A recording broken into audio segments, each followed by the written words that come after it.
Hi, good evening.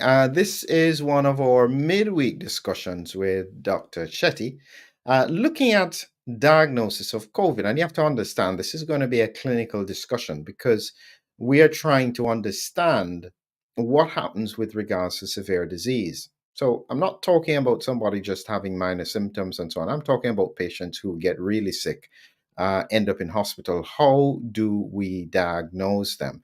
That's really the question that I think is very important at this point.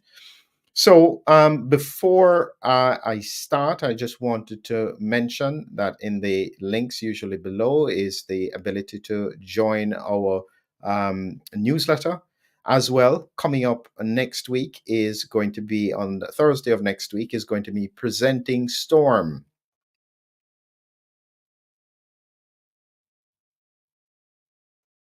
This is the spike triggered autoimmune response. And this is a specific area that I think is very important as to how the disease is going to present in the near future. That's a separate clinical discussion. But for the time being, without any further ado, let's just make sure that we have got Dr. Shetty with us. Shankara, how are you? Hi, Philip. I'm fine. I'm fine. Excellent, And, excellent. and So welcome to all our viewers tonight. yes, yes, yes. So let's get into it, and let me explain what I'm trying to see if I can get my head around. At the moment, or let me put it to you, the question that I often ask people is the diagnosis of COVID, and I'm thinking of more severe disease, is the diagnosis of COVID a clinical diagnosis or is it a lab diagnosis? I think at the moment, Philip, with the unreliable PCR test, it is more a clinical diagnosis. Uh, until we find better methodologies for testing and more efficient testing, and testing that's simpler, you don't have to go to a lab. Uh, I think at this point in time, it is a clinical diagnosis. No, that's a problem because at the moment, certainly when we look at first world countries, the PCR test, they will consider it still to be 90% effective, as opposed to, say, a lateral flow test. Now, I can't imagine that the same tests that we have been using over the pandemic as more and more variants come out is still going to be as efficient. It may still pick up some cases, but based on my observation, it tends to be quite hit and miss. And so, Yeah. therefore, how, from a clinical perspective, do we diagnose COVID? So, based on just your experience, Shankara, imagine you didn't have a PCR test. What would make you think that this patient has COVID? Philip, there's many little nuances that I think clinicians need to pick up on. If you look at the first initial viral phase of the illness, there's very little that's different from all the other respiratory viral illnesses that we usually present with, right? You get the generalized malaise, body aches and pains, the fever. A lot of it is very simple. The one thing I noticed different with all patients who develop COVID is that the start of the infection is usually unusual. It didn't start with a sore throat, or it didn't start the usual way an infection starts. It usually starts, patients report they had a headache for a day, which was unusual, you know, or they felt very tired for a day, which was unusual. And then the other infective symptoms started. So I tend to question patients as to when and how the illness started to see whether it's the usual flu, whether there was something a little unusual about this. That draws my attention to it being COVID. The second thing is I've mentioned from the start, Philip, the eighth day and the changes that occur on that day. And I've seen those changes occur critically, even in the mildest of cases. It happened to me twice, Philip. I had very mild inflammation. I thought I was getting better. Exactly on the eighth day, almost to the hour, I had new symptoms emerge. Those new symptoms, I as a doctor, ignored them. The first time, the only thing that happened was I lost my smell and taste. I was improving, but I lost my smell and taste. I ignored it, and the following day it had triggered microvascular clotting that had me in ICU, luckily just for a day. The second time round, exactly on the eighth day, I was feeling reasonably fine. I had a trip down to the local mall, and the only symptom I had was for a few seconds intermittently, I kept getting cross eyed. And I got home that evening. That was my eighth day. I again ignored it. And the following day, I was in ICU. So, and that took me 4 days to get out of that. And both occasions, it was microvascular coagulopathy, and on both occasions, the only test that showed an increase was my D dimer.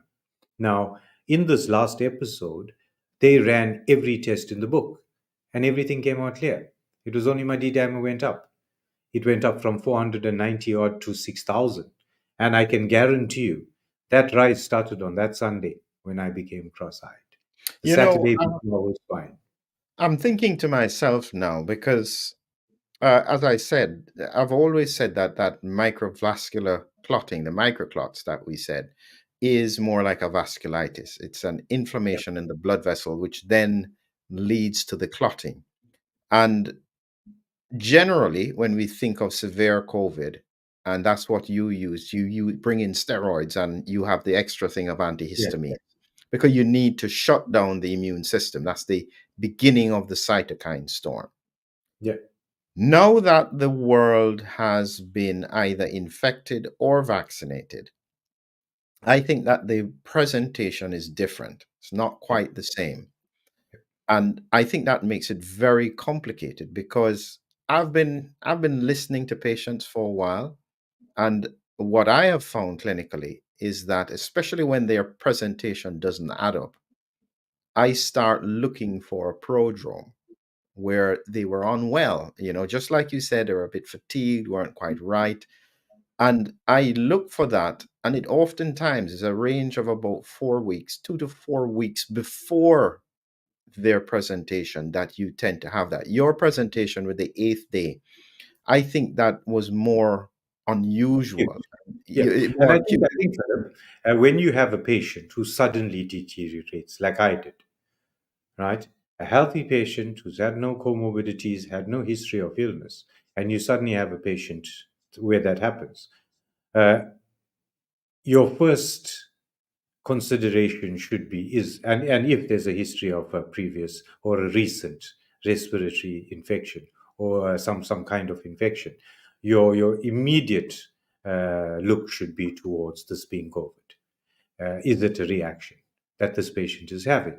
Remember, if it is anything else, you have time. You have time. But time isn't on your side if this is an acute presentation like it did with me.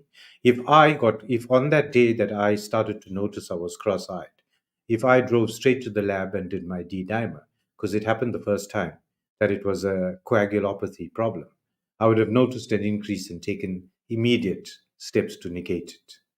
So, when you talk about the vaccine, uh, COVID infections, and autoimmunity, what I think is happening is that either COVID infection or the vaccine primes certain tissue in the body because we're not sure exactly in which tissue. We know that spike proteins made throughout the body, but we're not sure in which tissue it's being expressed as a receptor.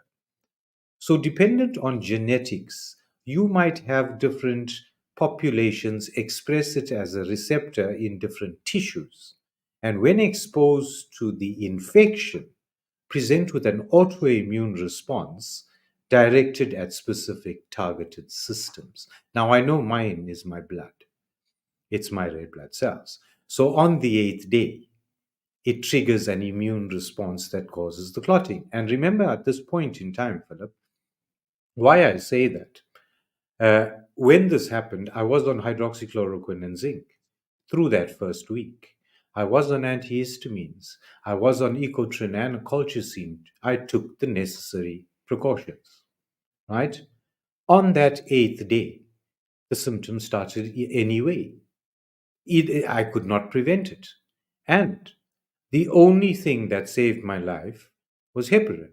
Now, when I look at it, it was going to be heparin if we caught it immediately. If the microvascular clotting proceeded to a point where it depleted my platelets, then heparin would have caused hemorrhaging, and we would have had to move to drugs like rivaroxaban that don't have the side effect of causing that kind of clotting.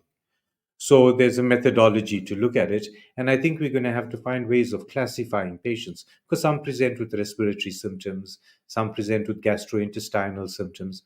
But I think there's a target because these patients, even when I get them well, when they have another episode, maybe 6 months down the line, they go down that same road with the same symptoms. Like I, on two occasions, had blood issues. Patients tend to, some have respiratory issues, some have gut issues, some have neuropathy.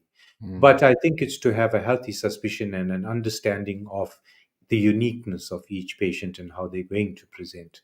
And a lot of the time, I I look laterally. I mean, I have a patient, I've had a locum working, who's been treated in the past week and a half to two, twice for respiratory infections. He's had a chronic cough now for about 3 months. Uh, the respiratory infection was there. You could clearly see that in the first course of antibiotics. When he returned a week later, feeling better but still with the cough, he was given a second course of antibiotics. He came and saw me yesterday. He's not wheezing, yet he's being treated as an asthmatic. He has no sign of infection, but he has this chronic cough. Now, when I look at those kind of patients, the two things that seem to persist with COVID is either a chronic allergic process, or however triggered by autoimmunity, by hypersensitivity, by whatever triggered it, there is an inappropriate immune response.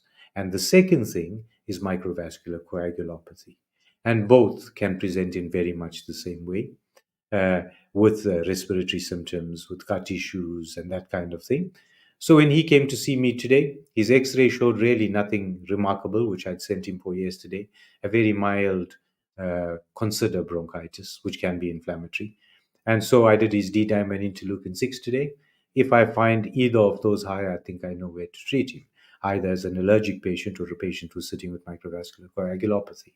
A very mild microvascular coagulopathy, that's not enough to give him severe acute symptoms, but to cause persistent problems and probably in the long run lead to lung fibrosis that nobody seems to understand why it happened.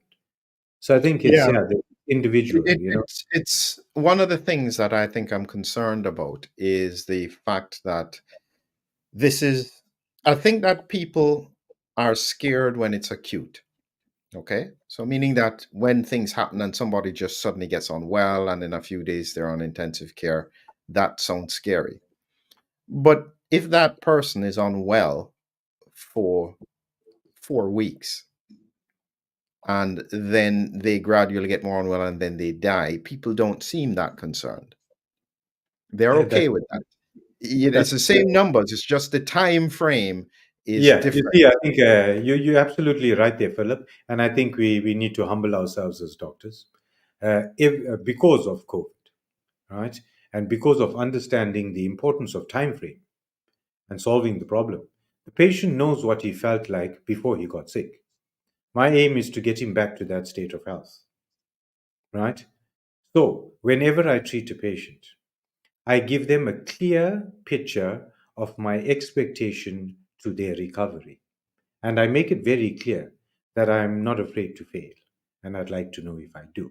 So when I have a patient who I'm suspicious of clotting, and I know it'll take 2 or 3 days to see some good clinical benefit, I tell the patient that in the next 2 or 3 days, I expect you to see a good clinical improvement.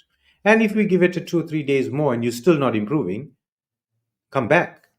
Come back. I need to look elsewhere. You understand what I mean? So I Mhm. don't mind giving the patient a clear understanding that if we're on the right journey, we'll see improvement. If we're not, don't leave it for another 3 months before you decide to address it. We need to So, get you back to good health quickly enough. so I'm going to take you outside of that environment now, Shankar, and I'm going to imagine that I plonk you in a different environment. I'm dropping you now, not in South Africa. I'll drop you in the US, for Yeah. example. Okay. The most of the Western world operates by protocols. Yep. So they have these protocols that you have to follow in order to treat a patient. And usually every hospital and the system will come up with a protocol.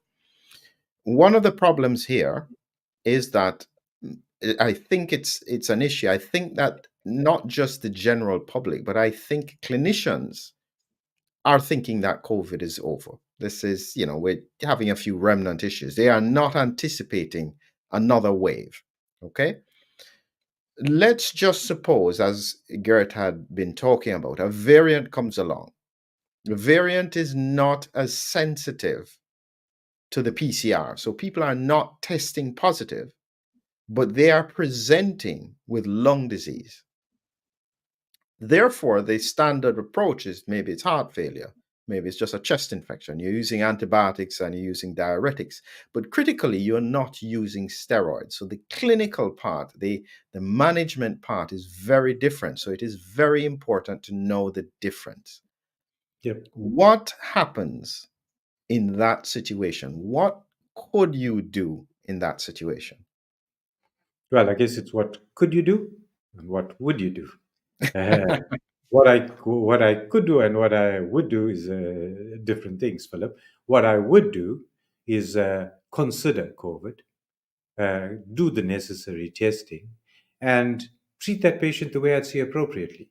The high dose steroids if I require. There's a study that came out in Japan recently, Philip, that showed that the H1 receptor is a very strong receptor for SARS-CoV virus, COVID-2 virus. Uh, so, yeah, from the start, I've been talking about this. Mhm. Antihistamines, the H1, H2 receptors, they all have been proven to be true. So yeah, if I had latitude, then I would look to all those different things and I would treat the patient accordingly. But of course, with being protocol driven, that puts me at risk of being litigated against for doing something outside that box. And I think that's what ties Western doctors' hands behind their back, that they're protocol driven. So you'd rather have a patient demise, even though you followed protocol. So you No, have no this is this litigation is for this is a stepping outside the very box. this is an important point, and nobody talks about it. So apologize to clinicians for talking about the dirty laundry. But Yep. here is the reality: patients don't know this. But in the context of protocol-driven medicine, which is there for safety of patients. That's the truth. That's why it's there to standardize therapy. It's not designed for a pandemic situation where you have strange things happening. But the reality is that as a clinician in that environment, you are better off, you are safer to let the patient die than to try outside the box to treat them. What is your Yeah. thought on that? I think, Philip, it shouldn't be called a protocol. It should be called a framework. So every patient is unique in the symptoms that they present with. Even a patient that presents with a simple thing like a urinary tract infection. Some have burning, some don't. Some have severe smell to their urine and cloudiness, some don't. So when I put the medication together, I know what is needed to treat a UTI, but I know what is unnecessary also. I don't need to give them the whole box of medication. So I think that you need that individualization of treatment with that patient. The problem is that when you do that, then you open yourself up to a whole lot of litigation. And I don't think that people understand the impact of such litigation and how it ties clinicians' hands.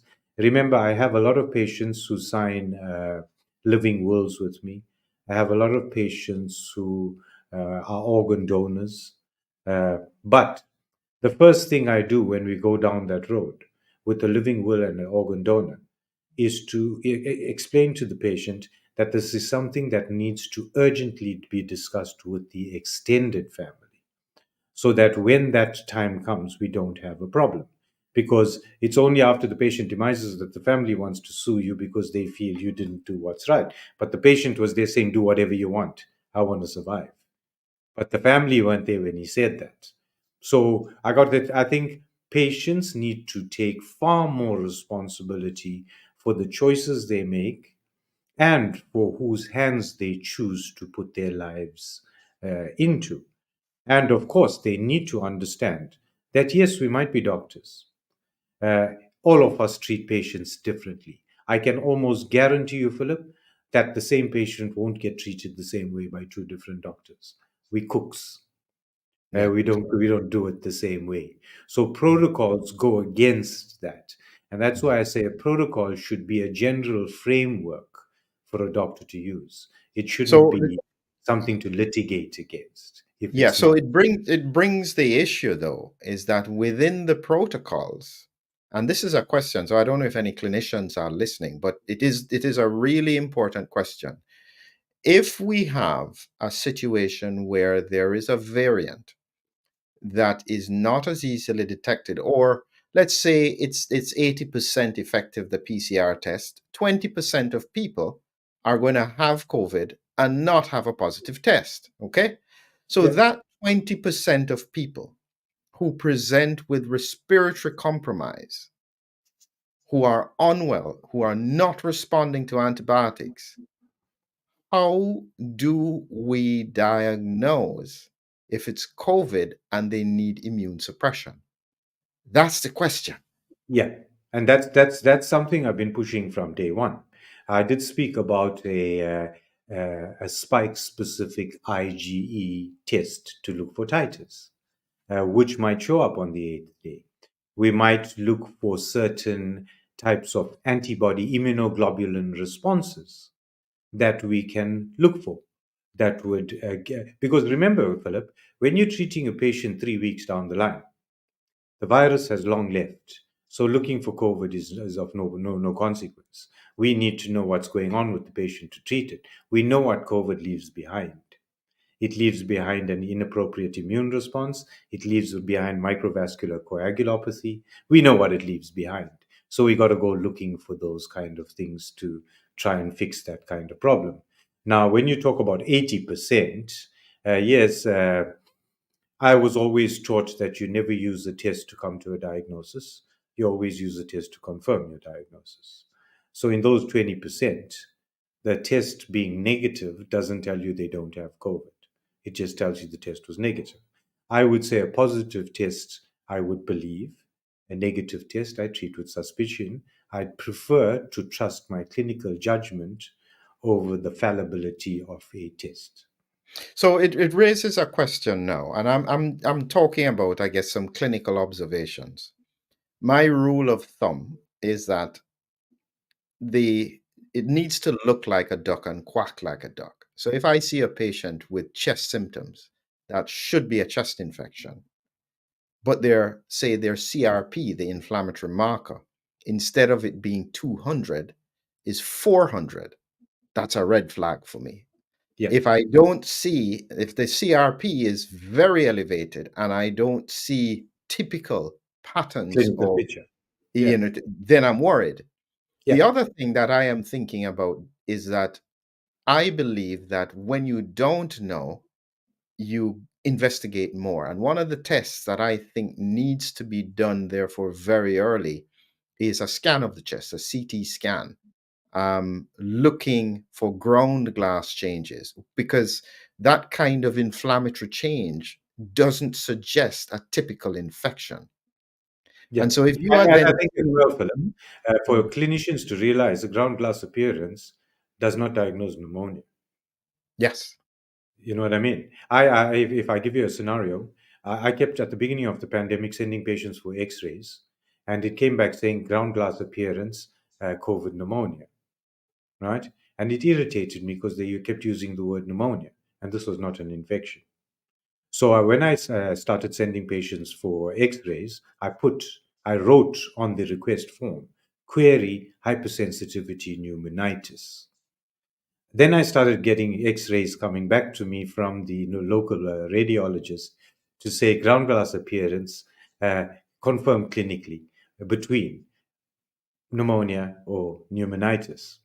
He then, when he saw my work, went ahead and started giving lectures to other pathologists in the area and radiologists in the area that ground glass appearance is not a diagnosis of a pneumonia.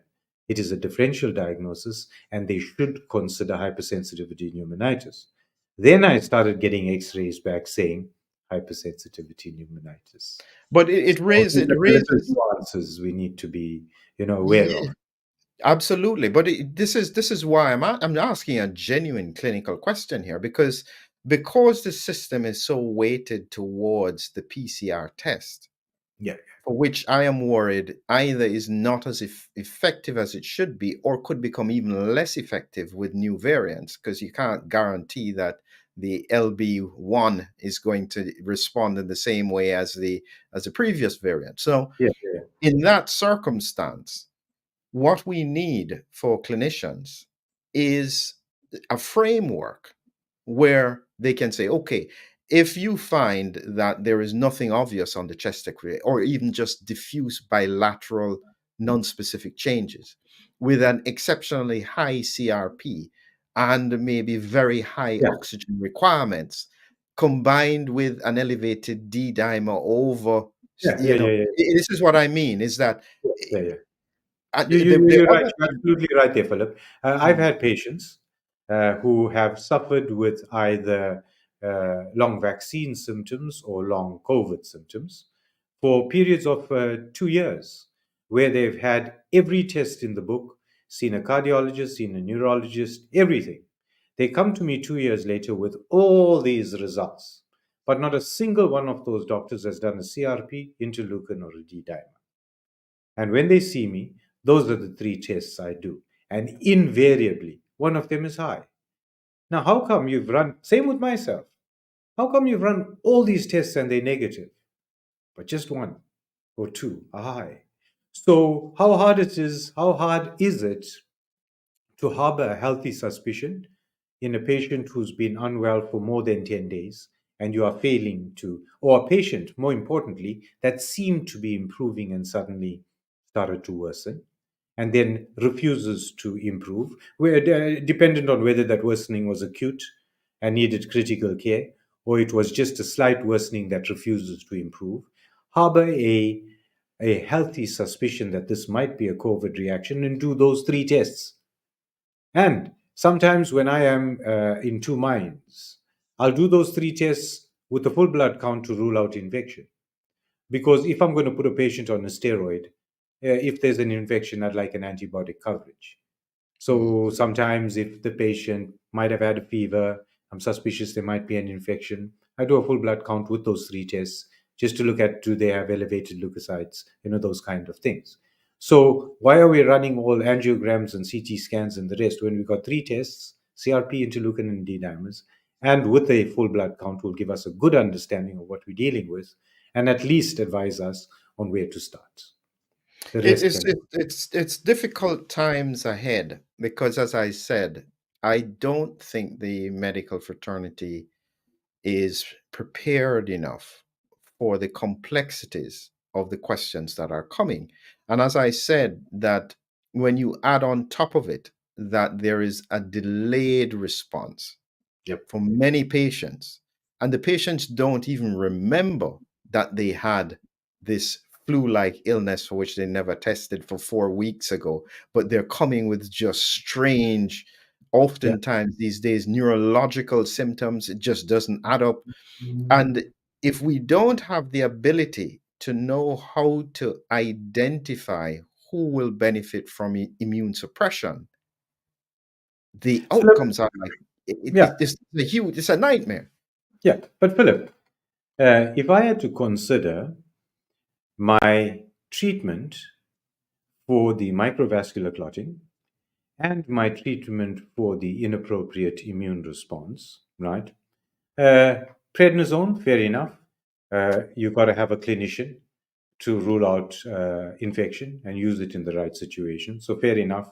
You got to look at the patient and make sure you're not going to. That's the one medication that can cause problems if you got a patient with an infection and you didn't cover them with an antibiotic. But the rest of it, antihistamines, H1 blockers, H2 blockers, your cimetidine, ranitidine, famotidine, right? Your Icotrin, your aspirin, your colchicine to cover it, because we found the combination of aspirin and colchicine tend to work with the microvascular clots. Now, all those medications are generally over the counter tend to have very few side effects, if any, and if any side effects can be withdrawn immediately and those side effects are reversible, but will show very quick clinical benefit if you're on the right track. Why aren't we trying it? You've got a patient sitting for 1 year with symptoms. You can give them medication that's over the counter and within 2 days notice a benefit. I'm not asking you to treat them for 6 months. All I'm asking you to do is give them a week of treatment and see if it has any improvement. And I tell this to patients. I say, look, I'm putting you on this. It's my standard of care when it comes to treating this. After a week, you might find 10 of your 12 symptoms have subsided. The other two come back.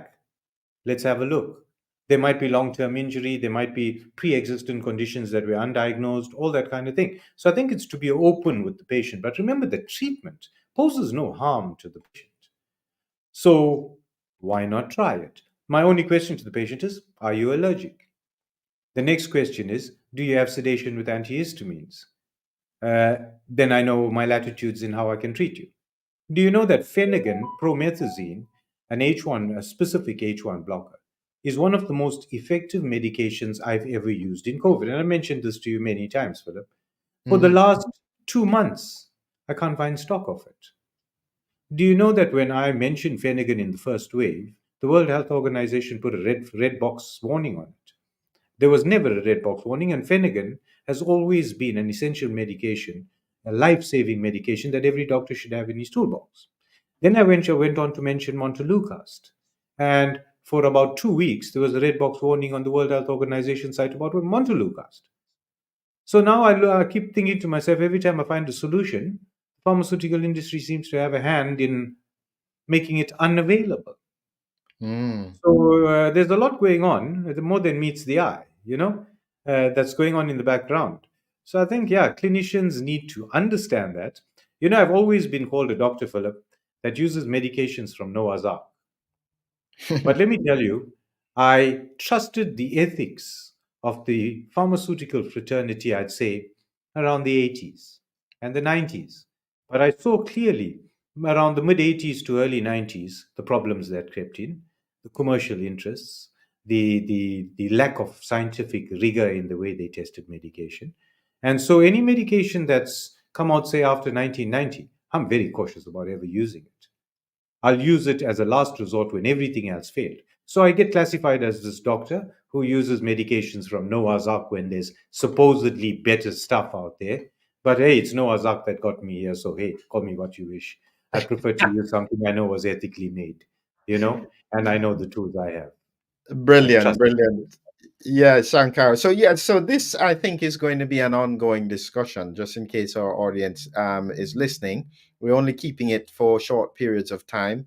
But I think that as we continue to see an evolution of disease, and this is what I think is going to be happening, is that it would be great if we could find that everything disappears and life gets back to normal. Yeah. That's not my expectation, but I don't mind. It would be great. And Uh, so we represent here the questioning minds who are looking at symptoms, analyzing it, trying to find solutions, and critically, especially for clinicians who are in first world countries tied by protocols that are not necessarily as effective, the hope is that just by thinking, we can find solutions that are available to patients, help patients to make their own choices.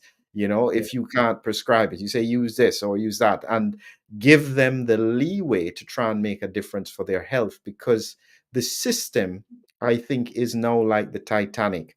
An Yeah. iceberg is in front of us. No matter how hard it tries to turn, it is too big, it is too slow, it's going to hit. You need the lifeboats, and that's what the thinking And I clinician.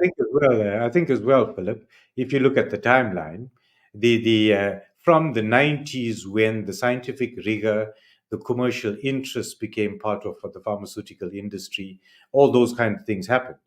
It was at that point in time that the litigation against doctors increased.